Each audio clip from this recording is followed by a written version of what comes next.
আসসালামু আলাইকুম। একটা সুন্দর জিনিস পেয়েছি, চলেন আপনাদেরকে দেখাই। এই যে এটা হচ্ছে একদম টাটকা দেশি কচি একদম কলমি। এটা কলমি শাক, পাওয়া যায় না সচরাচর।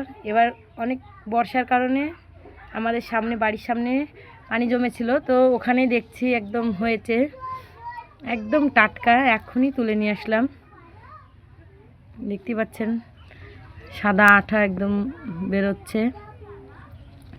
কতটা কচি দেখেন, একদম কচি কলমি। বাজারে পাওয়া যায়, এটা হচ্ছে হাইব্রিড ওষুধ দেওয়া, কিন্তু এটা একদম দেশি, বাড়ির সামনে একদম বর্ষার পানিতে হয়েছিল।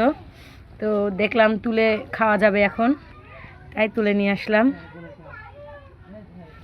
আপনাদের কাদের কাদের কলমি শাক পছন্দ একটু অবশ্যই কমেন্টে জানাবেন। ধন্যবাদ সবাইকে। কলমি শাক এখানে ধুয়ে নিয়েছি,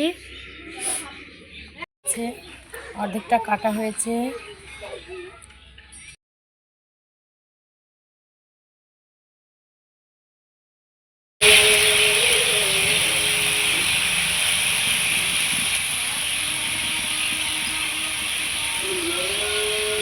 এটা হচ্ছে কলমি শাক ভাজা।